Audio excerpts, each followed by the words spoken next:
Isaiah, obviously you've impacted the game with the shot so much throughout the course of your career.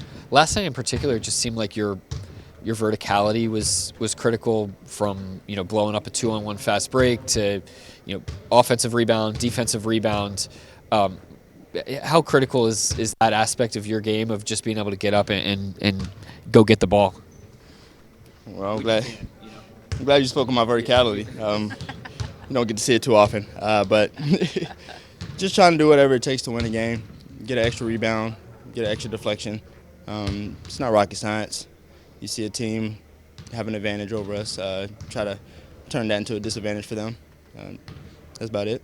Mark has said that you guys have to play differently right now in terms of like the initial advantage creation. What do you think he's kind of meaning by that in terms of is it less downhill drives and more action around the bigs? Is that what he's referencing? You think?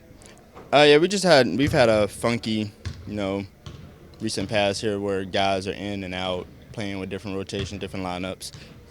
It kind of changes the way that you have to attack things, which we're really good at. We're a pretty versatile team. That's why he plays a lot of guys, so everybody kind of gets a rhythm, has a flow whenever they get out there. Small changes, but the grand scheme of how we want to play pretty much stays the same. Just the way that we get to certain things may be a little different. When you look at potential postseason coming up, does that seem valuable to you to be able to be investing in that style of play? Just knowing that first options and the way that you guys try to play is obviously going to be things teams are trying to stop. Yeah, for sure. You never know the style that you're going to have to play in the postseason. Everybody is really up on their film. The intensity is up. You play a team so many times, they start to get used to you, and so sometimes you got to be able to throw different looks at them. And I think us just creating our versatility. Mark does a great job of trying to diversify what we do out there so we can be ready for anything that we see in the postseason. Isaiah, can I get back on Nick's first question? I think because of your shooting prowess, people kind of label you a shooter, but your defense is pretty obvious. Like, is that something that you sort of, I don't know, along the way realized, hey, I got to kick into this, or have you always been that way and maybe people didn't recognize it? What's your sense of that?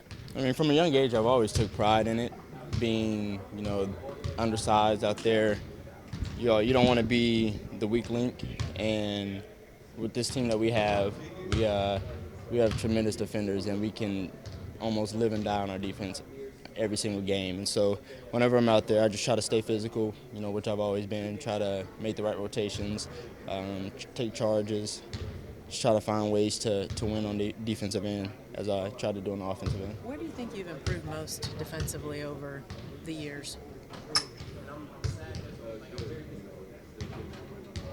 I'd probably say being able to play off of the guys who guard the main engines that the other teams have, like Lou, AC, and Queso, knowing when to hedge on the screen, knowing when to switch, knowing rotations out of that, knowing that we're trying to take out the head of the snake more often than not.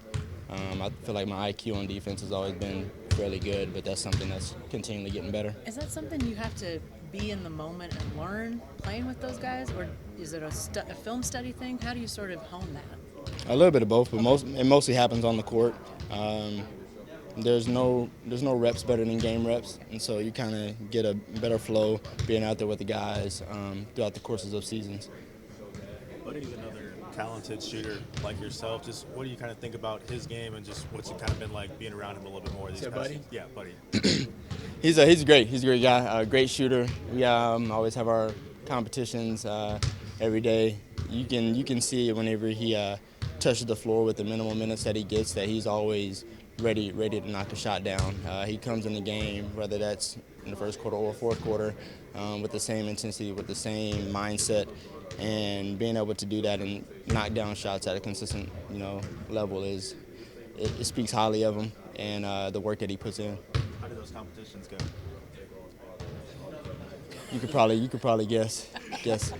Yeah, I try to hold the mantle. You know who's actually surprisingly good in the competitions is K. Rich. Really? Okay. Yeah, he stepped it up. He's trying to make a run. There you go. Yeah, but I'm still. It's just like who makes the most in a row. Is that what it usually? Nah, it depends. I mean, we got a game that we play where it's like 5 shots, 5 spots. Okay. Last shot has to be off the dribble. Then to end, we make like 5 in a row, 1 at each spot, and that's kind of been our game. That they've actually started that before I even got here. So yeah, I just kind of fell in place, and it's something good. You know, it's kind of one of those things where iron sharpens iron, and gives guys confidence. You know, whenever we go out and play in real games, that we work on our shot every day. That's why it could be very simple whenever we're out there on the court. Speaking of shooting, I know you work on a lot of different variations of trying to get a shot off, and right now it feels like you're getting a lot of looks off the move versus, catch and shoot, kind of spot up. How different is that for you, kind of tapping into that more with the lineups that you guys have out there on the court? With with guys like Jay Will and Isaiah Hartenstein, it doesn't feel different. It feels kind of second nature. I think me knowing how teams want to guard me, the last thing they probably want me to do is make a catch and shoot three. So I have to find new ways to squeeze off looks. But I do a really good job of playing off of those guys because they're easy to play in tandem with. What makes it so easy to play with those guys? Their IQ. They know how to screen first off, and they know when to hand the ball off, when not to.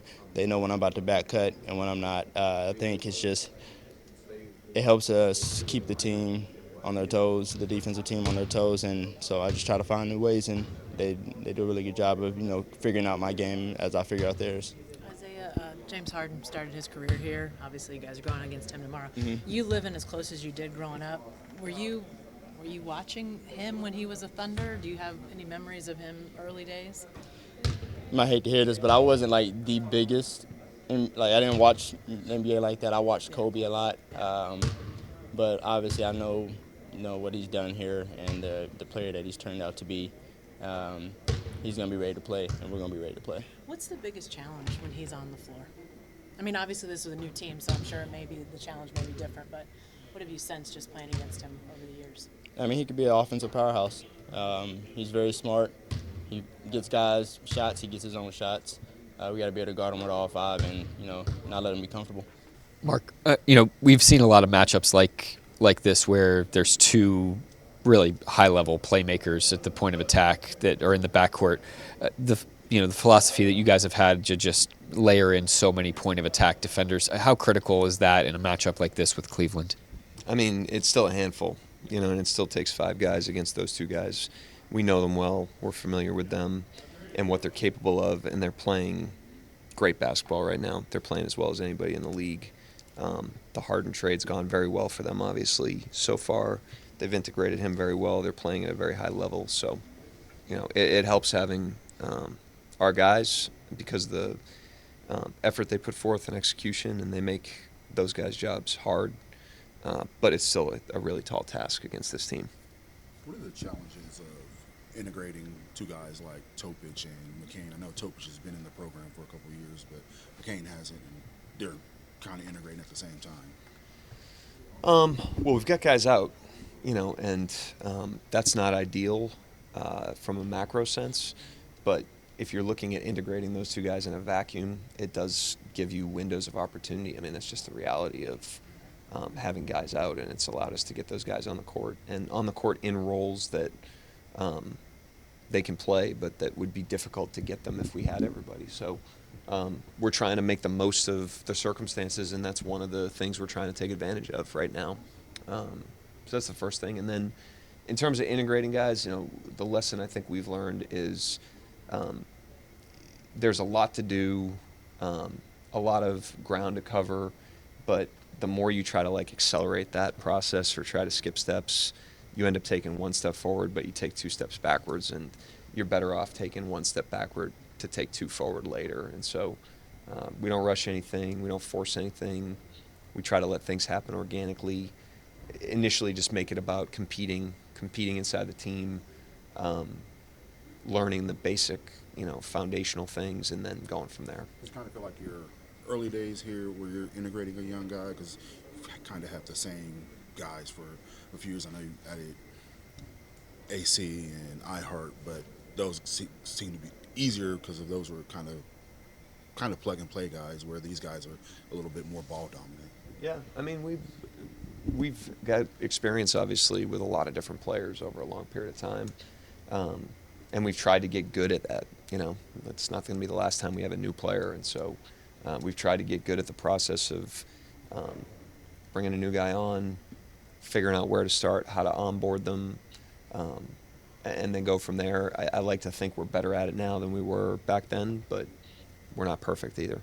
Mark, well, you guys have learned things probably about how to get a guy on the moving train.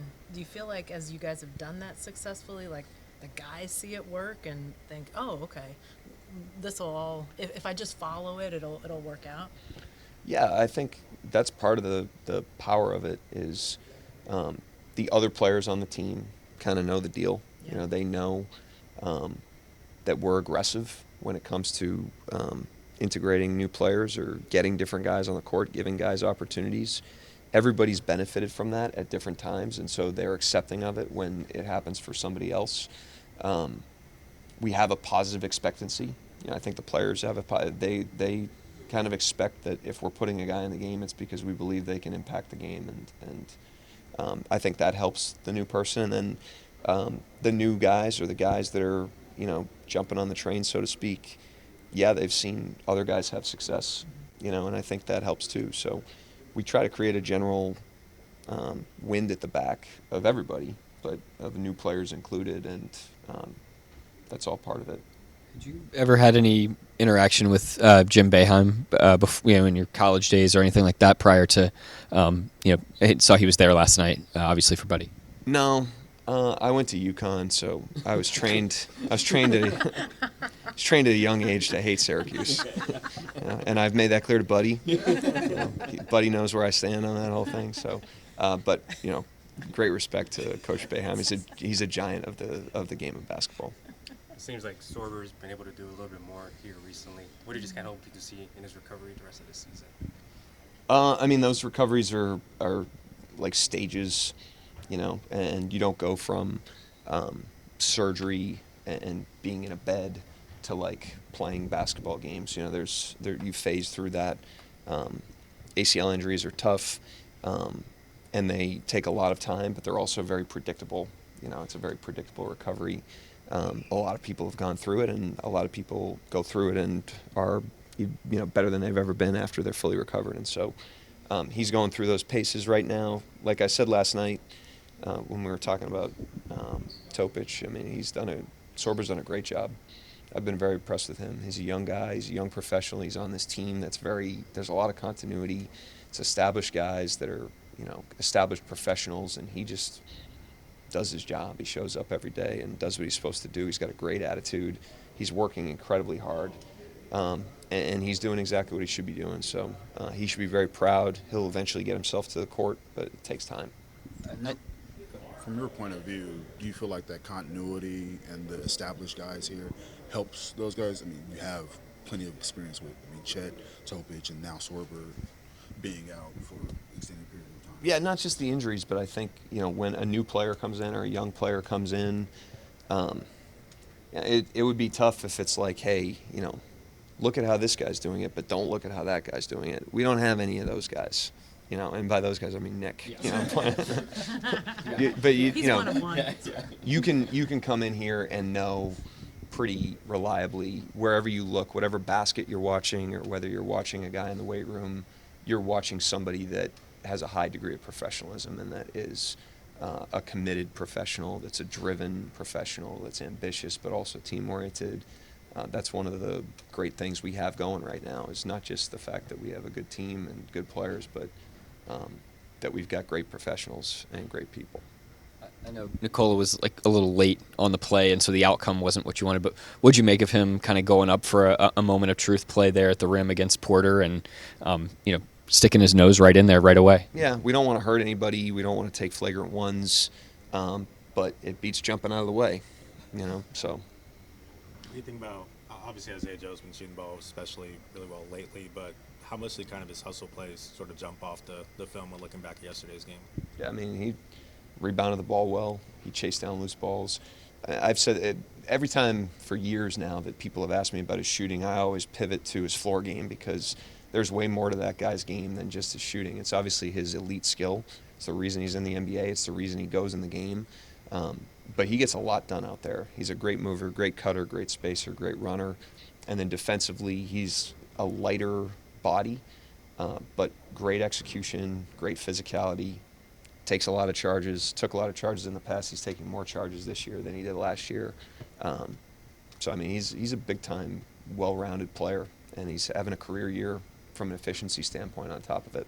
Mark, I know you guys aren't the first team to have sort of options 1 and 2 sidelined by injury at the same time. You've obviously got a great guy out there in Chet when it comes to scoring and presence and all that. But have you appreciated, or like has some things happened in the absence of Shea and Jalen being out there in games that, I don't know, maybe guys using muscles that they haven't before, just stuff like that that's come to the front? Yeah, I mean, we definitely want everybody to continue to play inside of their game. Right. You know, when guys are out, it doesn't mean you have to do more or step outside of your game. You got to just continue to play your game. You may have more opportunities to do that, and that's where playing together is important, because that's how you assure that the whole can continue to be better than the sum of the parts. But the guys have done a great job of that. It's given guys great opportunities to play, impact the game, have their fingerprints on the team, show what they can do. Obviously, when we're fully whole, there's only 240 minutes, and this has allowed guys to play those minutes and show the impact that they can have for us. Then there's also, as I mentioned, with some of the stuff playing through the bigs and running around them, there's some tactical stuff that we're sharpening right now that has looked good enough that there's probably spaces for it even when we're fully whole. Not this level of it. You know, we wouldn't do it to this volume, but there's probably situations that we would do it in at this point with how much we've worked on it and how good it's looked.